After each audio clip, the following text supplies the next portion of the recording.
जो लोग ये कह रहे हैं कि अतीक अहमद के साथ जो कुछ हुआ वो मुसलमानों को प्रताड़ित किया जा रहा है, क्योंकि ओवैसी जी की पार्टी की तरफ से और भी कई लोग हैं मानते हैं, आप मानते हैं कि ये मुसलमान पर कार्रवाई नहीं है? आपके शब्दों से जो समझ पा रहा हूं ये एक अपराधी पर कार्रवाई है।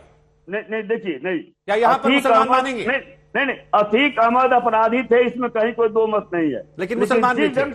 लेकिन जिस ढंग से उस घटना को भाजपा के नेता और उत्तर प्रदेश के मंत्री और भाजपा के अन्य दूसरे प्रदेश के नेता जिस ढंग से उसे पेश कर रहे हैं, वह लग रहा है कि वह भाजपा के नेता कर रहे हैं कि अपराधी की नहीं, एक मुसलमान की उन्होंने हत्या की है। नहीं, लेकिन ये कैसे आपको ज्ञान मिला सर? ये चित्रंजन जी कैसे आपको पता लगा कि भाजपा के नेता कह रहे हैं कि वो मुसलमान भी है? क्योंकि मुसलमान तो उन्होंने कहा नहीं, उन्होंने तो यही कह रहे हैं कि जैसा अपराध किया था वैसी सजा मिल गई, पूर्ण पाप। किसने ये कह दिया? भाजपा के किस नेता ने कहा सर कि मुसलमान मर गया तो अच्छा है?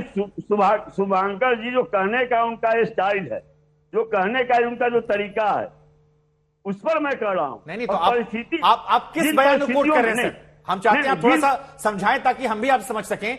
कौन सा कहने का स्टाइल आपको लग रहा है जिससे लग रहा है कि मुसलमान की तरफ इशारा कर दिया, वो अपराधी की तरह उसको नहीं देख रहे थे? कौन सा बयान? जैसे राकेश जी ने कहा कि हाँ साहब इतने इनकाउंटर हुए जी, किसी पर इस ढंग से बयान किसी का आया क्या? विकास दुबे का इनकाउंटर हुआ, इस ढंग से किसी मंत्री और भाजपा का बयान आया? सो मैं आप दिखा दीजिए हमको, तो क्या कारण है कि अतीक का जो हत्या हुआ वहां पर पुलिस के विकास दुबे को लेकर रिएक्शन सर आरजेडी से भी तो नहीं आया था, या फिर बिहार और महाराष्ट्र से भी तो नहीं आया था कि शहीद हो जाए, अमर हो जाए? आरजेडी अपराधी को अपराधी मानती है। आरजेडी किसी को जो है सो हिंदू और मुसलमान के नजरिए से नहीं देखती। लेकिन आरजेडी ये भी मानती है कि बीजेपी इसमें हिंदू मुसलमान कर रही है।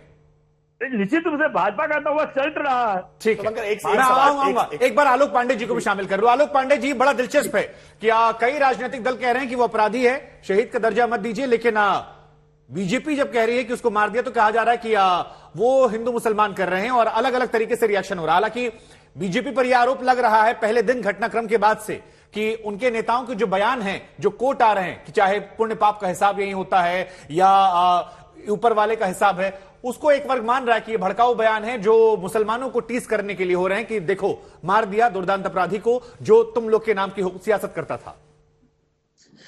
देखिए शुभंकर, इसमें दो बातें हैं। पहली बात यह कि योगी जी ने जो कहा था मिट्टी में मिला दूंगा जी, उसको शायद लोग अक्षरशः मान रहे हैं कि हत्या कर देना है।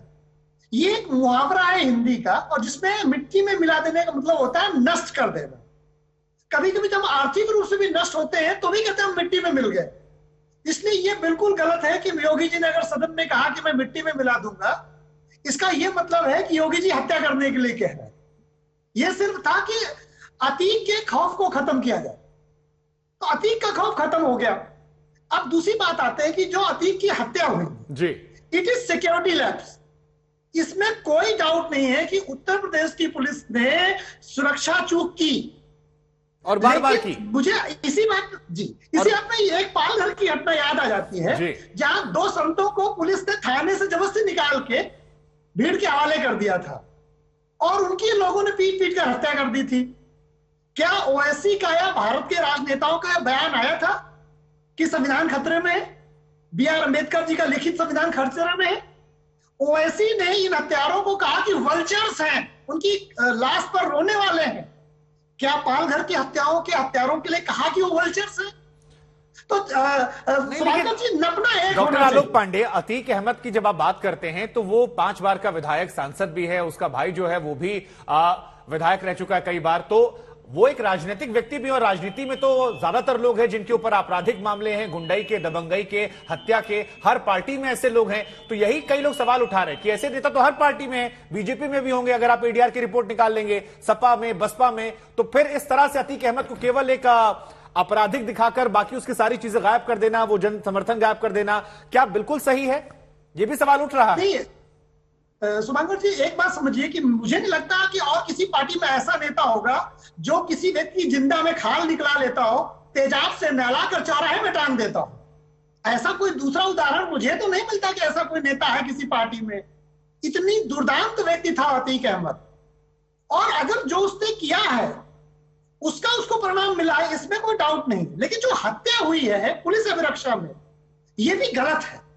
उत्तर प्रदेश की पुलिस का जो एक इकबाल है वो कमजोर पड़ता है। अच्छा, जो मंत्री लोग बयान ट्वीट कर रहे हैं वो सही है? एक तो गलती आप खुद कह रहे हैं कि गलत हो गया, आपकी पुलिस की इंटेलिजेंस फेलियर हो गया, 3 नए लड़के आते हैं, वो अतीक अहमद जैसे आदमी को आप एक ऐसे जिगाना पिस्टल से शूट कर देते हैं जो भारत में बैन है, आपके इंटेलिजेंस को कोई अता पता नहीं, ना उमेश पाल में ना अतीक अशरफ में। उसके बाद जो बयान आ रहे हैं, आपको लगता है कि वो आग में घी डालने काम करने वाले हैं? शुभांकर जी, ये बयान नहीं आने चाहिए, ये बयान दुर्भाग्यपूर्ण है, लेकिन मुझे लगता है कि ये बयान तात्कालिक प्रतिक्रिया है। जो अतीक अहमद का जो एक कठोर एम्पायर था 45 साल का, 45 से 50 साल बंदे ने, शुभांकर जी, यानी 50 साल उसने शासन किया, तो एक जो बयान आया ये एक गलत प्रतिक्रिया थी। राकेश त्रिपाठी जी, बड़ा सीधा सवाल मैं आपसे पूछ रहा हूं। उमेश, योगी सरकार जब आई थी, क्योंकि तब हम और आप भी तभी डिबेट करते थे, और मुझे याद है कहा गया था 100 दिन में अपराधी या तो जेल के अंदर होंगे या प्रदेश के बाहर होंगे, अगर मैं गलत नहीं हूं, ऐसा कुछ बयान था।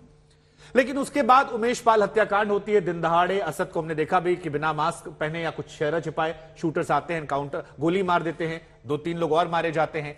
उसके बाद प्रयागराज में जिस तरह से यह घटना हुई अतीक और असद उसके अशरफ को लेकर, पुलिस ने बीते 60 दिन में क्या ऐसा किया है उमेश पाल से लेकर अब तक, जिसको लेकर आप वो दावा जो करते थे उसको पीठ थपथपाए? क्योंकि एनकाउंटर को आप ताज बनाकर सिर पर नहीं रख सकते हैं। उसके अलावा आप लोगों ने क्या ऐसा किया? जगह जगह पर इंटेलिजेंस फेलियर नजर आ रहा है, पुलिस प्रशासन की कमजोरी जो है वो कैमरे में लाइव दिख रही है, और ऐसे घटनाक्रम तो मुझे इतिहास में नहीं नजर आता कि कहीं ऐसा हुआ था कि 8 पुलिस वाले खड़े हैं, माइक लगाया गया और वहां पर गोली मार दी गई।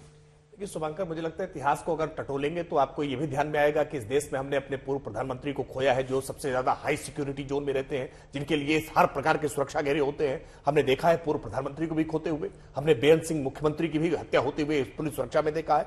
पुलिस सुरक्षा के भीतर किस प्रकार से हमारे 2 विधायक राजू पाल, जिसकी हत्या का आरोप इसी दुर्दांत अपराधी अतीक अहमद पर है, और हमारे विधायक कृष्णानंद राय, 400 गोलियां मारी जाती हैं, 67 गोलियां उनके शरीर के भीतर से बरामद होती है, छलनी कर दिया जाता है शरीर। ये कोई घटना पहली बार नहीं हुई है। पालघर का उदाहरण अभी आलोक जी दे रहे थे।